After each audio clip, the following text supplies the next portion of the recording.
Hello everyone, welcome to our channel. This is Srishti Agarwal. तो मैं आप सभी कक्षा 8 के स्टूडेंट्स के लिए लेकर आई थी प्रखर हिंदी कार्य पुस्तिका के सॉल्यूशन, जिसमें हमने काफ़ी सारी वर्कशीट्स के सॉल्यूशन, आकलन पत्रक के सॉल्यूशन देख लिए हैं। यहाँ पर हम आगे बढ़ते हुए देखेंगे कार्यपत्रक 25 का सॉल्यूशन और साथ ही देखेंगे आकलन थर्ड का सॉल्यूशन। तो जुड़े रहना है वीडियो के एंड तक इसी तरह मेरे साथ। तो सबसे पहले देखेंगे कार्यपत्रक 25, जिसमें क्वेश्चन है, आप अपने आप को कक्षा 7 की छात्रा मानते हुए विद्यालय में छात्रों की शौचालय की सफाई करवाने हेतु विद्यालय के प्रधानाध्यापक या प्रधानाचार्य महोदय को प्रार्थना पत्र लिखिए। तो आपने को अपने आप को 7वीं की छात्रा मानना है और विद्यालय में छात्राओं का जो शौचालय है उसकी सफाई करवाने हेतु विद्यालय के प्रधानाध्यापक या प्रधानाचार्य महोदय को एक प्रार्थना पत्र लिखना है। तो यहाँ पर इस तरह से स्टार्ट करना होता है प्रार्थना पत्र। सेवा में श्रीमान प्रधानाध्यापक महोदय कौमा राजकीय उच्च प्राथमिक विद्यालय करौली। तो यहाँ पर आप जो भी विद्यालय का नाम है वो लिख सकते हैं। विषय लिखेंगे शौचालय की सफाई करवाने के बाबत। महोदय कौमा नम्र निवेदन है कि मैं आपकी विद्यालय की कक्षा 7 की छात्रा हूँ। कक्षा 7 की प्रतिनिधि होने के कारण उपरोक्त विषय अनुसार निवेदन है कि हमारे विद्यालय के शौचालय की नियमित सफाई नहीं होती है, जिसके कारण हम सभी छात्रों को बहुत परेशानी होती है। अतः आपसे निवेदन है कि हमारे शौचालय की सफाई व्यवस्था नियमित कराने की कृपा करें। दिनांक लिख देनी है जिस भी डेट को ये प्रार्थना पत्र लिख रहे हैं, और आपकी आज्ञाकारिणी शिष्या है तो यहाँ पर नाम लिख देंगे और कक्षा 7 लिख देंगे। ठीक है, तो इस तरह से आपको प्रार्थना पत्र लिखना है। ये प्रार्थना पत्र अभी लर्न कर लीजिए, क्योंकि प्रार्थना पत्र तो वैसे भी आपके सब्जेक्ट्स में डेफिनेटली आता ही आता है। प्रार्थना पत्र आपकी किसी भी एग्जाम में और काफ़ी ज़्यादा मार्क्स का रहता है, तो इसे लर्न कर लीजिए। शौचालय की सफाई करवाने हेतु आपको प्रार्थना पत्र लिखना है, तो ये आप लिख सकते हैं। अगला देखेंगे आकलन पत्रक थर्ड का सॉल्यूशन, जिसमें क्वेश्चन फर्स्ट है, नीचे लिखिए अशुद्ध शब्दों को शुद्ध रूप में लिखिए।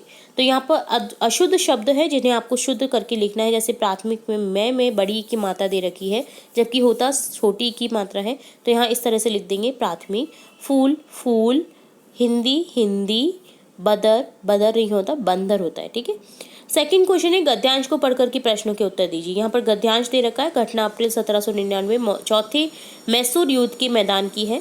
जनरल हैरिस के नेतृत्व में अंग्रेज फौज ने मैसूर राज्य पर हमला कर दिया था। अंग्रेज फौज राजधानी श्रीरंगपट्टनम के काफ़ी नज़दीक पहुंच गई थी, लेकिन किले तक पहुंचना आसान नहीं था। किले के दक्षिण में सुल्तान कोट गांव के पास एक ऊंचा टीला था। टीपू ने अपने बंदूकधारी सैनिकों की एक टुकड़ी उस टीले पर तैनात की थी।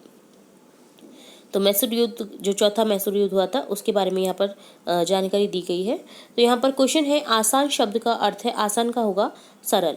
नीचे लिखिए शब्दों का अर्थ लिखिए। फौज का अर्थ होता है सेना, नज़दीक का अर्थ होता है पास में, पास।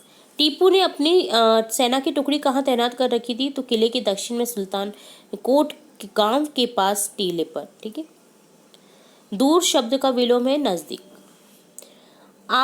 आपने कोई किला या पुरानी हवेली देखी होगी। किले या हवेली के बारे में 2-3 पंक्तियाँ लिखी। कोई भी जो भी आपने किला लिखा है उसके बारे देखा है उसके बारे में आप पर लिख सकते हैं, अपनी राय दे सकते हैं। तो देखिए, जैसे किला ऊंची पहाड़ी पर बना होता है, किले की दीवारें एवं बुर्ज मजबूत व ऊंचे होते हैं। किले की दीवार को कोई भी भेद नहीं सकता है। किले के दरवाजे बड़े व मजबूत होते हैं। फोर्थ है, उपयुक्त गद्यांश का उचित शीर्षक बताए। तो उचित शीर्षक हो जाएगा मजबूत किला। ठीक है, किले की बात हो रही है तो किले की हम शीर्षक लिख देंगे मजबूत किला। फिफ्थ क्वेश्चन है, निम्न शब्दों की बहुवचन बताएं। तो टुकड़ी का हो जाएगा टुकड़ियाँ, किला का हो जाएगा किले। नीचे लिखे युग्म शब्दों का उपयोग करते हुए वाक्य बनाइए। जैसे फल फूल, सो वाक्य बन जाएगा, आम का पेड़ फल फूलों से लद गया है। हरा भरा, बारिश होने से पहाड़ी का दृश्य हरा भरा दिखाई दे रहा है। तो इस तरह से डन होता है आकलन पत्रक थर्ड का सॉल्यूशन। और साथ ही देखा हमने कार्यपत्रक 25 का सॉल्यूशन, जिसमें एक प्रार्थना पत्र देखा है।